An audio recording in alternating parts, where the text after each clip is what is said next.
2021. For the next 30 minutes, we have in the studio to bring detailed analysis Justin EJ. Good morning, folks. Good morning, Justin. And Wade. Good Wade Hime. Good morning. I love the morning. energy, guys. Thank you very much for coming in. Now, you can be part of the show sending in messages on WhatsApp 0809 Twitter us at Smooth981FM. And we're streaming live on YouTube. It's Smooth981FM Lagos. Those are the platforms to send messages into. And we'll take your reactions as the show progresses. All right, let's begin this morning with a story in from the This Day newspaper. Court stops INEC from ending voter registration. The Federal High Court in Abuja has stopped the Independent National Electoral Commission (INEC) from ending voter registration on the 30th of June 2022. Honorable Justice Mobolaji Olajuwon on Monday granted an order of interim injunction following the hearing of an argument on motion ex parte by SERAP. And SERAP, of course, is asking the court to declare unconstitutional, illegal, and incompatible with international standards the failure of the electoral body to extend the deadline for voter registration to allow eligible Nigerians exercise their rights. Justin, a lot of Nigerians before now have been clamoring for an extension of the deadline, 30th of June, just about 9 days from today. Was supposed to be the deadline for registration. As we speak, there are still people who are expected to register but cannot do so. Right now, Serap is asking the courts to, ask INEC for extension. In fact, just stop it already. And it looks like that happened yesterday, Monday. What's your reaction to this story? Well, the first thing I'm going to say on this is to anybody listening, please do not bank your hopes on the court ruling in favor of Serap.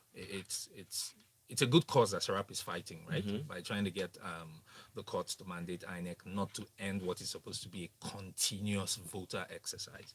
And if you've been listening to the chatter about this, you hear some people are being critical of the generality of people who are yet to register by saying, "Oh, why did you wait? It's been going on all this while." Well, first of all, you do not get to tell people when or how to exercise what is a civic responsibility, as long as they choose to do so. Or when they turn 18. Or when they turn 18, exactly. People are turning 18 every day. There's been an upsurge in voter awareness. People are becoming increasingly vested in the political process in very recent times, and that's driven largely the renewed surge for people wanting to register. So the court has adjourned the suit till the 29th of June. So this thing is supposed to end on the 30th. Serap has gone to court saying, please, court, Mr. George, can you tell INEC not to end it on the 30th? The hearing is coming up on the 29th of June. We don't know how that's going to go. So please do go out, use the rest of the 9 days remaining, no matter what the challenges are.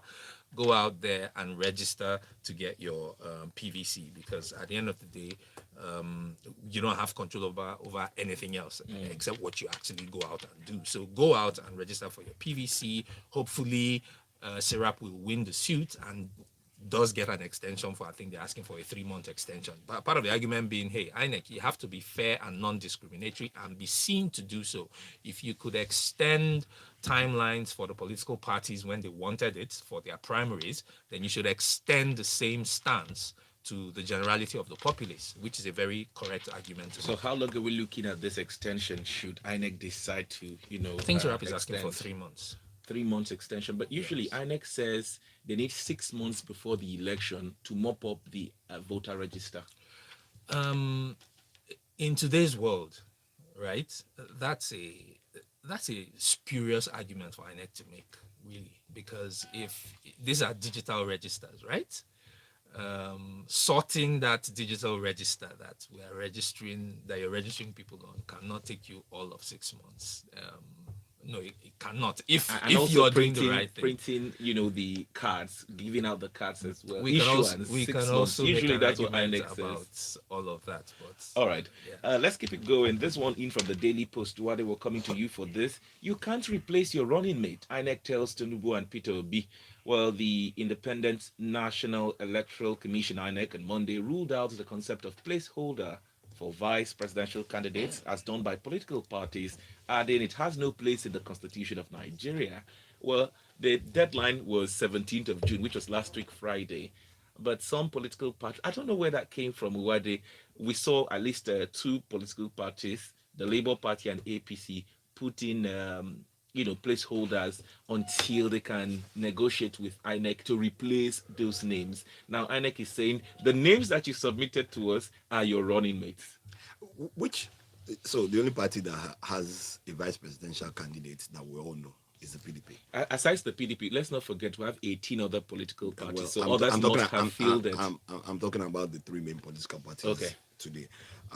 So three main. Which one is the third one? No, Labour Party is now becoming very popular, Justin. Just to throw that in. I just wanted clarity. That's all. Okay, thank you for clarifying. So, what the commissioner is saying actually is the right thing to do, which is what has happened when you look at some of the senators who went to contest for the presidential primaries and lost, and now coming back and saying, "Oh, they are the rightful owners of the nomination." And what INEC has said is, for anybody who puts in a vice presidential candidate until they get, which I guess is the standard now, until they get a letter from that person telling them that they are no longer contesting, only then can a party change its nomination. And that is what the commissioner was referring to, which to me does make sense, because if you submit someone's name, on what basis are you submitting the name if publicly you haven't declared who your vice presidential candidate will be? And that responsibility, maybe like Justin was saying, now if they need to extend it maybe by a couple of weeks, maybe they should do that. But the same thing should go for the voters registration, as the case may be. But that is what the commissioner is saying. So the law says if you have submitted your forms and you have XYZ as your vice presidential candidate to run with you, you can only change that based on a letter from the person who you have submitted his name, including a sworn affidavit that he's no longer going to. So technically, they can change. Oh, exactly. Yeah. So they're I mean, allowed to change. So let's not get carried away with the headlines. I was just about to say that it's not a difficult thing to say that, oh, XYZ person is no longer interested in running. Yeah. And so he's swearing an affidavit that he's withdrawing from the race. Then you can replace them. I mean, but I would put popcorn in the oven. Ah, yes. If any of the vice placeholders stands up tomorrow and says, by the way, I'm not swearing any affidavit. Doyino Kukwe is DG for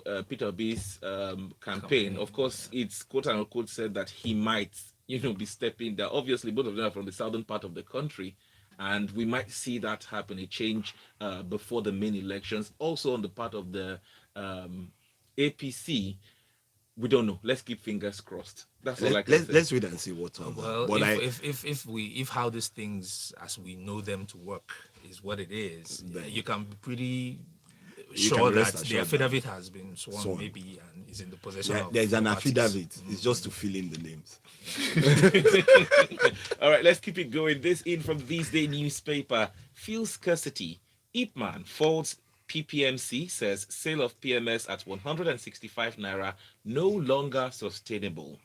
Now, Ipman, being the Independent Petroleum Marketers Association of Nigeria, yesterday faulted Pipelines and Product Marketing Company PPMC for the recent scarcity of petroleum, of premium motor spirits being petrol in the country. Now, the Ipman chairman rather, here in Lagos at the satellite depot, Mr. Akinrade, in a media briefing, stated that since December 2021, not a liter of PMS had been lifted at the Nigerian National Petroleum Corporation's satellite depots at Ejigbo. That's an NNPC depot, leaving independent marketers to the hands of private depots who he said have increased their ex-depot price to a level no longer sustainable to sell at PMS, the current price 165. Justin, with these statements put out there, since December last year, they have had to buy from, private depots and not from the NNPC. I wanted to ask initially, don't we have a regulator who is supposed to regulate these prices? Have we gotten to the point where we wake up one morning and independent marketers are now the ones putting a price that we're supposed to buy the petroleum products on one hand? On the other hand, they've given a reason as to why they're saying we cannot continue with 165 naira. You know, I do not envy the private sector retail businesses, the independent marketers. They are in the position of the taxman. The taxman is very unpopular. Meanwhile, he's simply doing a job. We have to understand this. We need to look at the global situation. There's a trifecta of things that's driving all of this. Crude oil prices have gone up globally. We're facing severe depreciation in Nigeria, and all of this is on the back of the Russo-Ukrainian conflict, right? Now, what that means for us here is even though crude oil prices are going up, because we import refined products, we have to look for foreign exchange to pay for the products we will use. And we all know we don't have that at the moment. We may have the delegates to thank for that. Depreciation has set in. This also means that the cost of transporting diesel prices have gone up. This means the cost of transporting goods from the depots to the last mile distribution centers has also gone up. So the situation the marketers are finding themselves in is the cost of landing the product at the station where you're selling to people is way beyond what we've envisaged for a while now, what is regulatorily mandated, and they simply cannot do business at a loss. NMPC is not supplying directly, even though they are the ones who import all the product into the country. The private depots where independent marketers are buying from get their products from NMPC in bulk. So they are selling at markups that ensure their own margins. PPMC is the regulator here. Why are they not saying anything about this? That's one, because they're on the side of government. Number two, if we do not get an official statement from government asking independent marketers to return to status quo, we might begin to buy these products for over 200 naira by next week. I don't know what the content of the statement they will make would be, but they will make a statement because, again, you cannot force independent marketers to distribute products. They are simply going to not distribute, which we've seen happening. So the scarcities that you're seeing, the scarcity and the queues that you're beginning to see from 48 hours ago, is simply because people are deciding not to burn holes in their business pockets anymore. So it's a perfect storm.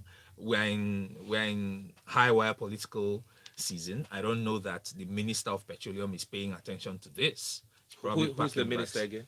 Uh, what did I? Who's the No, minister? there's a minister of state No, that I know. Minister of Petroleum. Mr. President Mr. is a minister President of, is the of minister. petroleum. Okay. This box stops on his table. I'm not sure, going by his antecedents, that we're going to hear directly from him. But you should at least you should But hear from the minister of state. Nigerians need to gear up. Rough days are ahead because these business people who sell these products to you are not the problem, and they will not commit business suicide for anyone. Should we be scared, Justin, when you say rough days are ahead, especially You for those needed who me to tell commute you in that? Lagos? Oh, yes. All right, let's take a break. When we do come back, we'll get straight over to your messages on WhatsApp.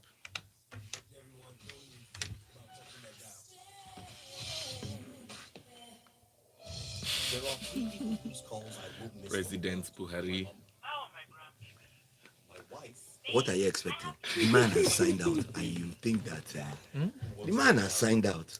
He has done his work. He has done primaries, and he has been successful. Any other thing is just is coasting through.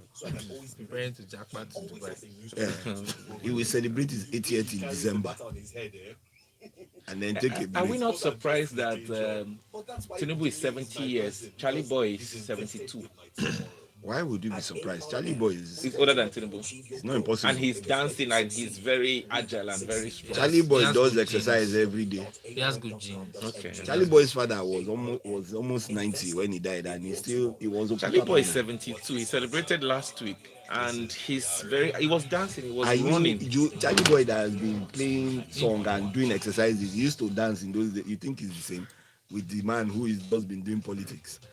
At 70, okay. Welcome back. You're listening to Freshly Pressed on Smooth 98.1. My name is Victor Pepple. Our guest our analyst in the studio, Justin Ijan Uwade Hime. Quickly, let's look at some of your messages that you've sent in on the WhatsApp portal. Samuel from Lekki says it is called continuous voters registration. I wonder why it should have a deadline. But the worst part of this issue is the fact that there are several videos of crowds of youths saying there are no forms or machines to register people, especially the youths. I mean, why is it so difficult? My ATM has all my earnings. I get a new card in less than 20 minutes, but it takes over 6 months to get a PVC, even if even successful. And Tokuni Douglas says INEC cannot need 6 months to mop up voter records when the law allows voters to register until 90 days before election. On placeholding by the parties, it's easy. The placeholders will simply just do the letter and affidavit, and case closed. Cisco Delgado says, good morning, crew. I don't know what is wrong with Nigeria. NIN and PVC registrations are supposed to be a continuous exercise. In fact, any newborn baby should have NIN immediately, not PVC. Dami from Ikeja says INEC shot itself in the foot when it extended the deadline for the parties to conduct their convention. I deeply believe that the current electoral system is designed less for efficiency and more for voter suppression than allow Nigerians express their views at the polls. If we can build tech unicorns, we can build a secure, efficient electoral system that is fit for the 21st century. It's not hard. And Mr. T says, I don't think INEC is being sincere with the claim that PVCs are not being collected. I transferred since early this year, but till now, the card is not ready for collection. Matthew Afolabi comes in with this one, says, it's a good thing that Serap is fighting for extension, but the gate was opened for about 2 years. INEC tried to avoid the same issues they experienced last year by opening online portal and the registration early enough. I was even surprised to see some supposed young Nigerians asking for forms at the INEC office because the portal has been closed, something they ought to have done online before the portal was closed. This is Nigeria. We don't do things until the 59th second. Even if INEC puts a deadline earlier, people will still rush towards the deadline. All right, that's your opinion, Matthew Afolabi. Austin comes in and says, man can change laws anytime he wants, provided it is legally approved. INEC should continue with the voters' registration. Parties can change their running mates too if the need arises. And one more before we get back into the stories. B from Lekki says, so why is INEC being equivocal and sensational with the statements about placeholders? We all know that the vice presidential candidates will be swapped eventually. Maybe even the supposed substantive VP Okowa. Only INEC can say how long it will take them to sort the data. If they say 6 months, so be it. No need to benchmark against other countries. Can we please have subsidies on generators and luxury cars? It's very necessary. That's B from Lekki sending that message. Well, about Okowa, do you think there's going to be any substitution? I don't think so. I don't think so either. Justin? Fifth Amendment. In where? Nigeria. But what's your business? Where I claim it from? All right. Wadi, let's come to you for this story in from the Guardian newspaper. Port rail track for completion in 2 weeks seems like good news. Minister of State for Transportation, Senator Gbemisola Saraki, on Monday assured Nigerians that the rail track that led to Apapa Port terminals would be completed in 2 weeks. Should we bring out our champagnes to celebrate this? Well, maybe we should buy them and put them inside the fridge and let's wait and see whether we can pop it on that day. Anyway, but this is very funny. And why do I say it's funny? You've only just realized that the custom building is along the rail track line, and you say it's going to be brought down. You move the scanners. This rail track has been ongoing for God knows how long.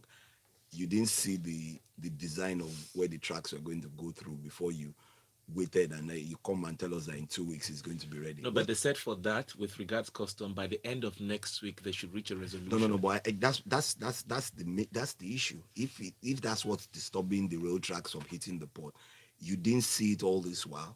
You didn't see the design plan. You didn't see the building was there. That you should have provided a new building and moved the scanners long before now.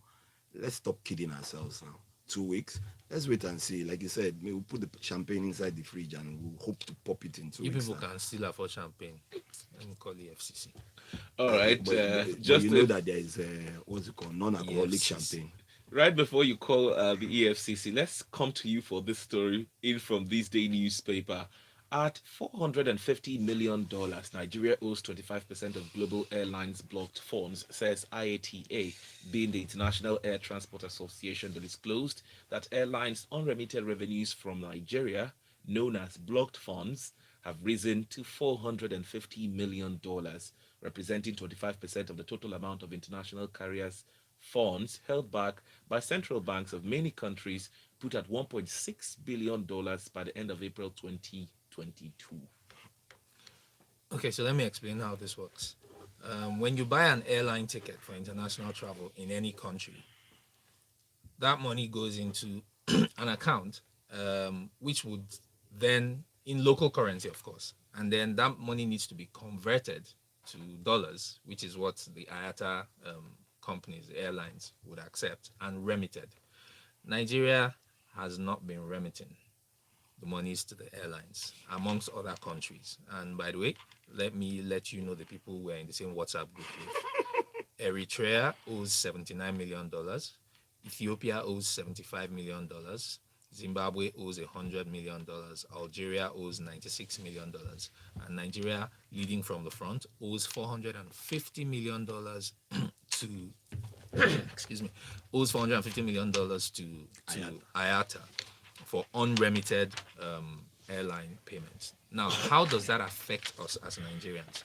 It means, because what the airlines then do is, okay, since our monies are being held back in these countries, whenever we are selling a ticket for someone traveling to those countries, that inward bound journey to that country where we're being owed this much money, we will hike the price so that we will get our money. So if you're buying a ticket from America to come to Nigeria, the IATA, the airline, will charge you way more.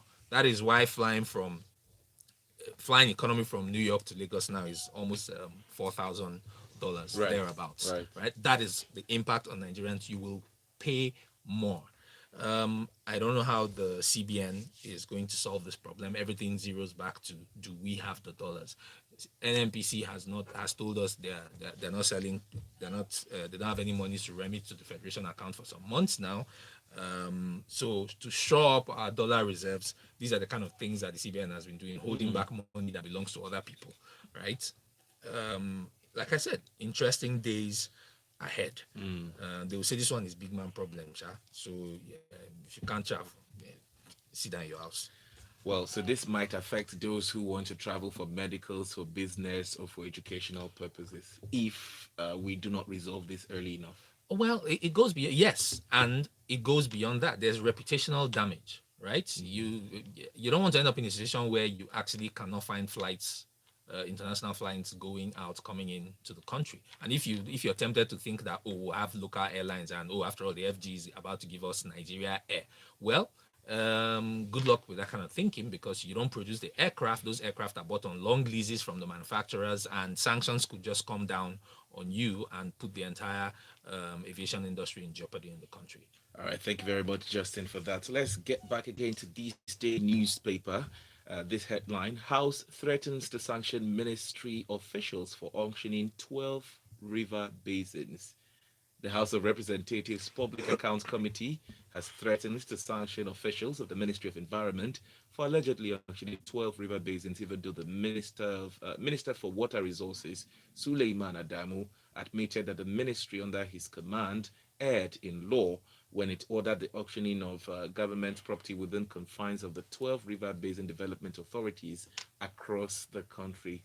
Wade, isn't this a surprise to you that we would auction our 12 river basins? And the minister is saying, well, it's not like I wasn't aware of it. He initially said that he wasn't the one that took the decision. That the process started in 2018, but they've sold it. But the main point here is there's nothing that says you cannot auction those river basins. It's just that the process that they were meant to follow were not followed, which is in line with Section 55 of the Public Procurement Act. Actually, the assets of the river basins that were sold. Okay. Assets, Assets. plant and equipment Yeah. is what was sold, not the basins themselves. Yeah. Obviously. So those things, the Public Procurement Act clearly states what should be done. There should be open competitive building. They shall get approval from the council. and a number of guidelines that are expected to be followed, which were not followed. So they've sold some of those assets, at 137 billion, which I guess the house of the what's it No, called? sorry. The assets are valued by the Accountant General of the Yes, Federation and it was at higher. about 2 2 billion billion. naira. Is it 2 billion? Yeah, about 2 billion naira. They were sold for 137 137 million. million naira. It's very 137 important to million claim that. naira. Yeah. Yes, assets valued Asset at valued at over 2 over 2 billion billion were were sold sold at at 137 million. So that's naira. that's really where the question is. To who? You didn't follow the process. The valuation that was put down for you to be able, it's not against the law to auction those things, but the process has not been duly followed. That's one. You're even selling less than 10% of the valuation. That's what it is. So if it's 2 billion, the minimum 10% is about 200 million. And this has been going on in this administration, by the way. In December 2021, there was a Punch article that came out saying that it had been discovered that some people in the Ministry of Justice under the Attorney General's office Yes, I can remember were that. selling assets of the federal government in that ministry, forfeited assets, seized assets that belong to federal government. We're selling it, and the money was being diverted to private pockets. When the news broke, Malami instituted a panel that they were going to look into it. That people that there was a syndicate in the ministry that was doing this.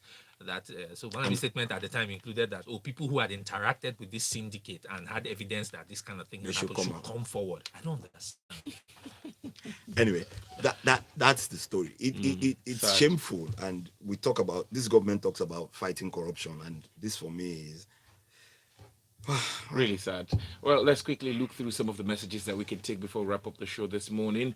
Gary Newton says, please, they should define completion. If completed in 2 weeks, when will it start to work? To INEC, why not leave the registration portal open as long as the registration is still ongoing? Who are those that bought these assets? He was able to touch on different, headlines this morning. Bosun from Surulere sends a message this morning. Says the issue with PMS pricing is more in debt than we think. PPMC may decide to be hypocritical about it and claim they have not changed their benchmark price. However, since the Ukraine-Russia invasion, freight cost had gone up by about 75% due to cost of bunkers. Diesel cost from transport and running the depots have tripled. All this affects the cost and bottom line. Also, who are the marketers these cargoes are being sold to? Are they corporate or portfolio companies? Reality is the barrier for entering the oil and gas space for a regulated product is just too low. Hence, the difficulty in regulating. Well, others still talking about IPMAN, NNPC, and independent depots are just another evidence of administrative recklessness, and the country is on autopilot. All man is determining their own laws on the go, yet our moribund refineries keep generating administrative cost. Oluwatosin sent in that message. We have this one in from Chibuzo. If we should pay the market prices on petroleum products, subsidy should be scrapped and use the trillions meant for subsidies to develop other sectors of economy. Sadly, this is where we can stop for today. Apologies for inabilities to take any further comments or reactions, but we'll do so at 9 o'clock today when it's time for Lagos Talks. We must thank you very much for being a part of the show, Justin and Uwade. You can find Justin on Twitter at Justin EJ and Uwade at Uwade Hime. Thank you very much. underscore. All right, Uwade Hime underscore. Thank you very much. The show continues at 8:15. We'll bring you Grapevine. My name is Victor Pepple. Good morning. RM. Invest in your tomorrow. Ooh. The headlines, Okay. the stories, Wonder. the news. Thank you. We're just a bunch. This administration. When you have a non-entity sitting somewhere, that's what happens. Everybody just does what they please. Fighting corruption.